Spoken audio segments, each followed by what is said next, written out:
Many of you watch football and you have heard this word many times, goal.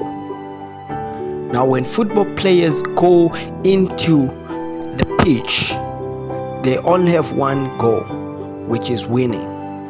And they can only win by scoring. But for you to be able to score, you must pass the goalkeeper.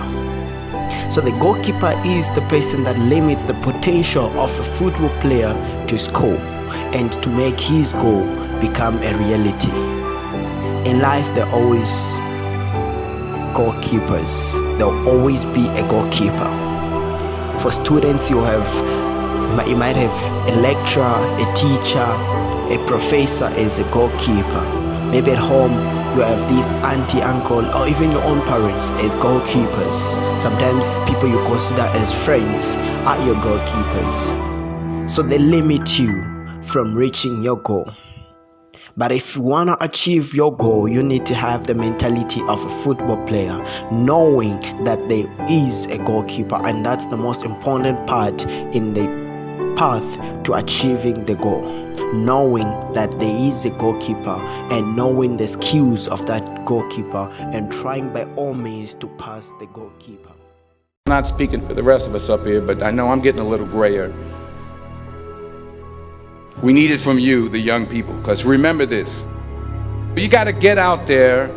You got to give it everything you got, whether it's your time, your talent, your prayers, or your treasures. What are you going to do with what you have? I'm not talking about how much you have. Some of you are business majors. Some of you are theologians, nurses, sociologists. Some of you have money. Some of you have patience. Some of you have kindness. Some of you have love. Some of you have the gift of long suffering. Whatever it is, whatever your gift is, what are you going to do with what you have? All right, now here's my last point about failure. Sometimes it's the best way to figure out where you're going. Your life will never be a straight path. I began at Fordham University as a pre-med student. I took a course called cardiac morphogenesis. I couldn't read it, I couldn't say it, I sure couldn't pass it.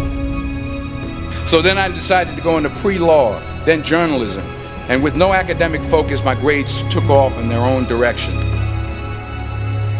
I was a 1.8 GPA, and the university very politely suggested that it might be better to take some time off. I was 20 years old. I was at my lowest point. And then one day, and I remember the exact day, March 27th, 1975, I was helping my mother in her beauty shop. My mother owned a beauty shop up in Mount Vernon. And there was this older woman who was considered one of the elders in the town. And I didn't know her personally, but I was looking in the mirror, and every time I looked at the mirror, I could see her behind me, and she was staring at me. She just kept looking at me. Every time I looked at her, she kept giving me these strange looks. So she finally took the dryer off her head and she said something I'll never forget. She said, "Young boy, I have a prophecy, a spiritual prophecy." She said, "You are going to travel the world and speak to millions of people." And in the years that followed, just as that woman prophesied, I have traveled the world and I have spoken to millions of people through my movies. Millions who up till this day couldn't see me, who up till this day I couldn't see while I was talking to them, and they couldn't see me, they could only see the movie. They couldn't see the real me.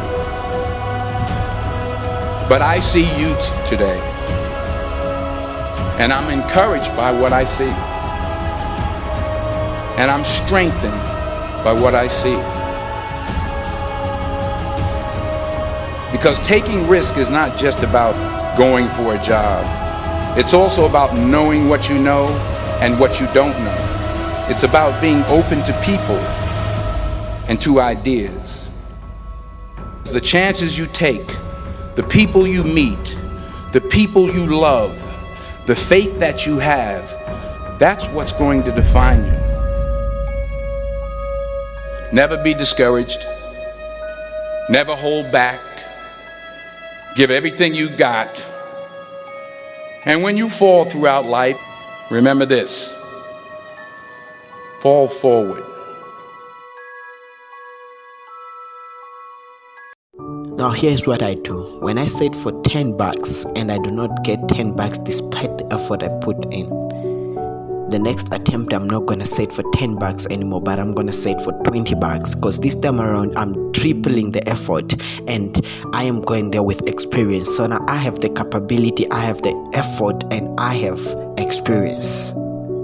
Now most of you have been told that when you set for something and you do not achieve it, then you must go for something less, which is not the case, because you now have experience. So why should you go for something less? But this is the kind of mentorship that you have received. They say if you tried something big and did not work, try something small.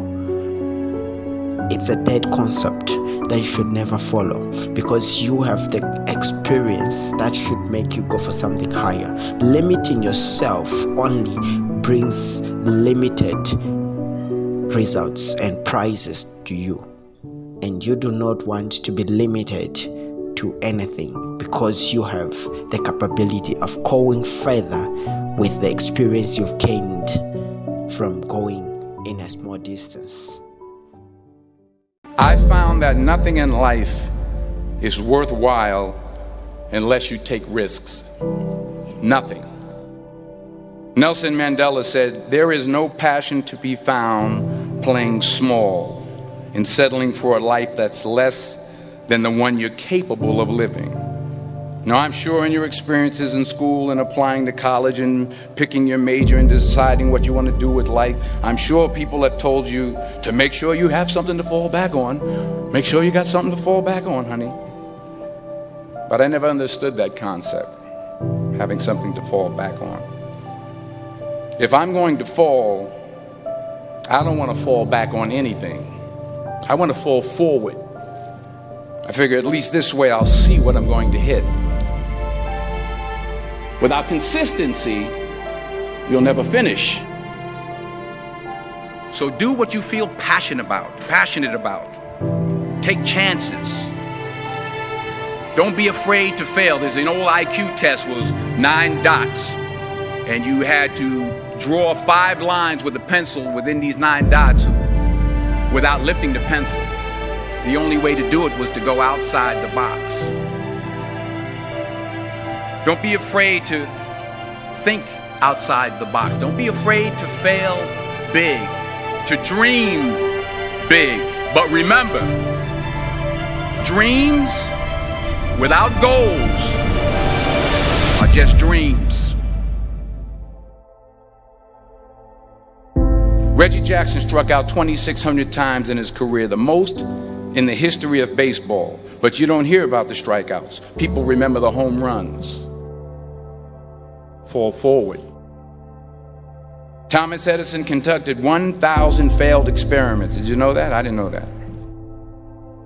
Because the 1,001st was the light bulb. Fall forward.